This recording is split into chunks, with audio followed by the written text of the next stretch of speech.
Aleluia, louvado seja o nome do Senhor. Irmãos, hoje vamos à palavra do dia com o tema: o chamado de Deus para Jonas. Aleluia. Um homem humilde.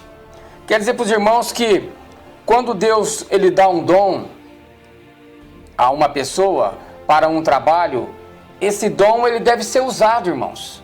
Deus vai requerer dele depois esses dons que Deus colocou nas tuas mãos. E não foi assim com Jonas, não foi diferente. E hoje também não é assim, porque o hoje também é o ontem. Quer dizer para os irmãos que ao começar a ler o livro de Jonas, nós percebemos que ele foi escrito com o propósito de lembrar o alto valor da pregação missionária, de nós pregarmos o evangelho. A palavra do Senhor no 2 Pedro 3,9 diz que Deus, ele não quer que ninguém se perca, mas ele deseja que todos venham ao arrependimento. Então há necessidade hoje de pregadores da palavra, há necessidade de missionários para transmitir o evangelho do Senhor. Quero dizer para os irmãos que o livro de Jonas, a palavra Jonas significa pomba. Ele nasceu em Bet-Hefer, perto de Nazaré.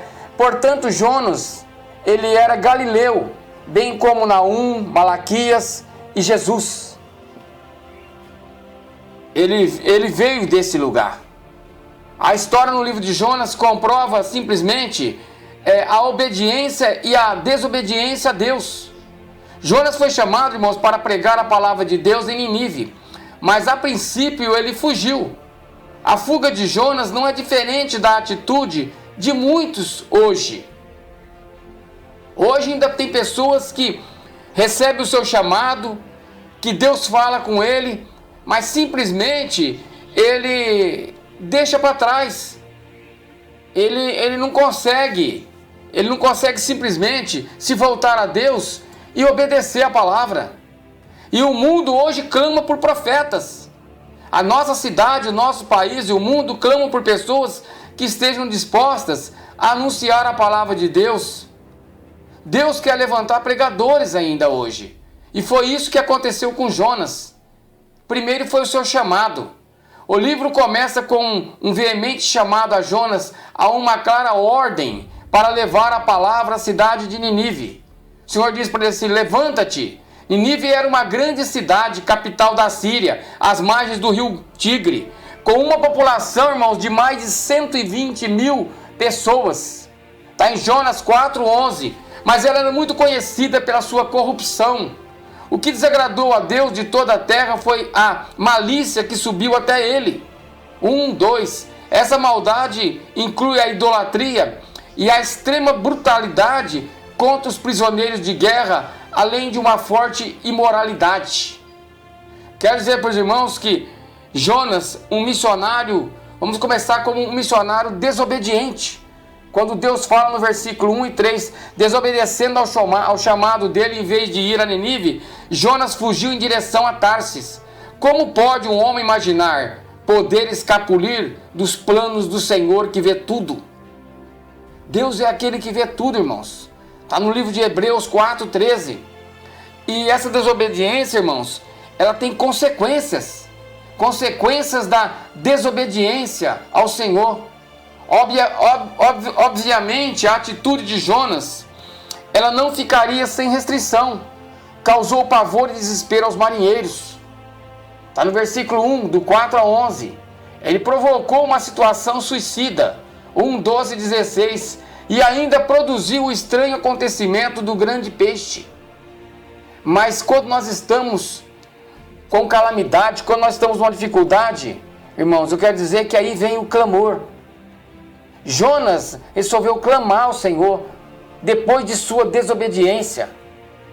Quer dizer para os irmãos que no versículo 2 do 1:9, a eficácia da oração, ela tem sido comprovada nas mais diversas situações.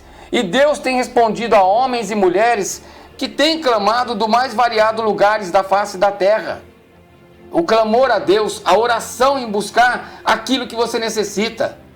Jonas sentiu isso na sua pele. Jonas sentiu isso no teu coração.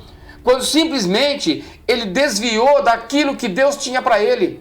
quando nós desviamos da palavra do Senhor, quando nós queremos esconder do Senhor, daquilo que o nosso coração deseja e não é de Deus, as coisas só vêm andar para trás. Mas mesmo dentro do ventre de um peixe, a palavra do Senhor nos fala, e Deus miraculosamente manteve Jonas vivo por 3 dias no estômago do peixe. Por ser um fato verídico, Jesus usou esse incidente do peixe que engoliu Jonas para ilustrar sua própria morte, sepultamento e ressurreição. Está no livro de Mateus 12, 39 e 41.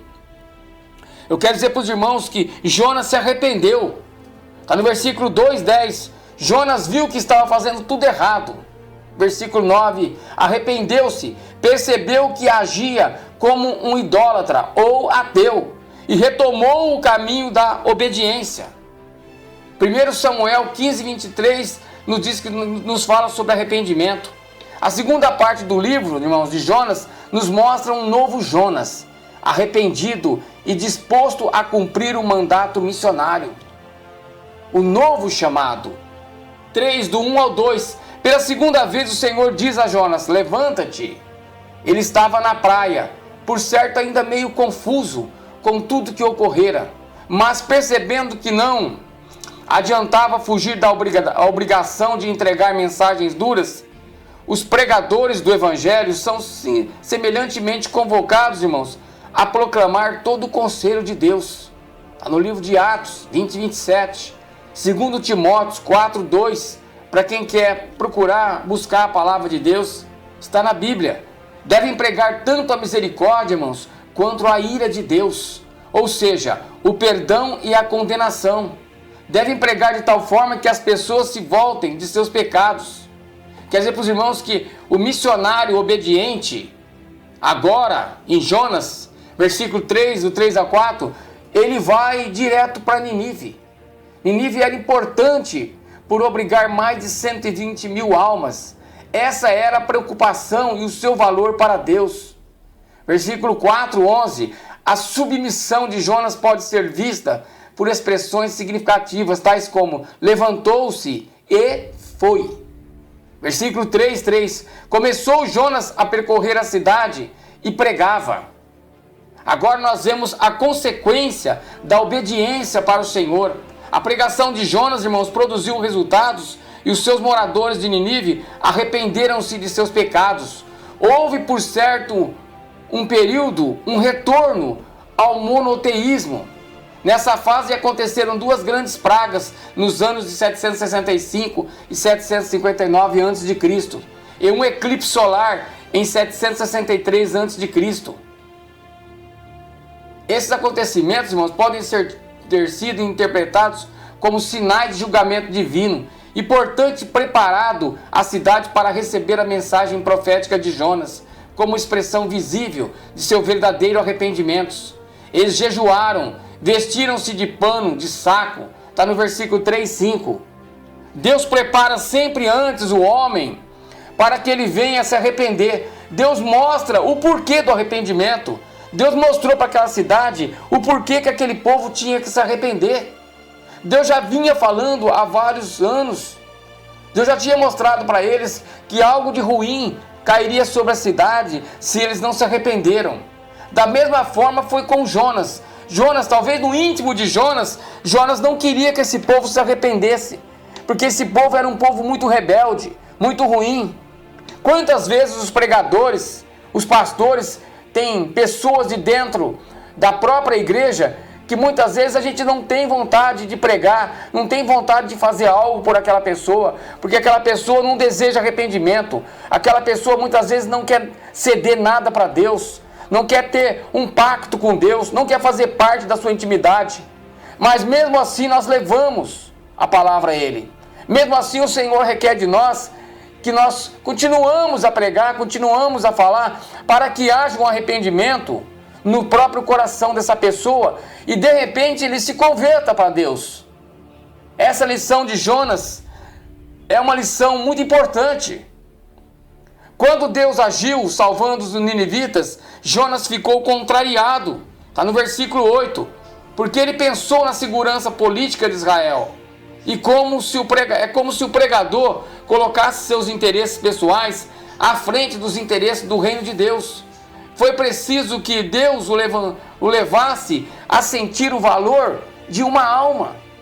Se Jonas creu ser razoável irar-se por uma planta com a qual não contribuiu em nada para a sua existência, como não dar lado para compreender o tão grande e poderoso amor de Deus, um Deus criador, que fizera com carinho e doçura cada criatura que estava naquela metrópole? Eu quero dizer para os irmãos que Deus ele expressa o seu amor por Nínive. O amor do Criador por seus filhos, embora tenham eles vivido em pecado e rebelião contra suas leis, vai além de qualquer amor ou sentimento humano. Está em Romanos 5:8. Quer dizer para os irmãos que o amor de Deus pela humanidade, ela se estende para além de qualquer fronteira, até as pessoas perdidas em qualquer lugar. Esta verdade, irmão, foi plenamente vista quando Deus enviou seu Filho, Jesus, para morrer por todas as pessoas. João 3,16. Quando Jesus enviou os discípulos a todo mundo para pregar o Evangelho e fazer discípulos de todas as nações. Mateus 28:18-20. Quero dizer para os irmãos que é esta a vocação da igreja missionária. É esta a vocação do missionário. É levar palavras. É o chamado que Deus tem na tua vida. É um chamado que Deus requer a todo instante que seja pregado a sua palavra, independente do coração do homem. Louvado seja o nome do Senhor neste dia. Aleluia.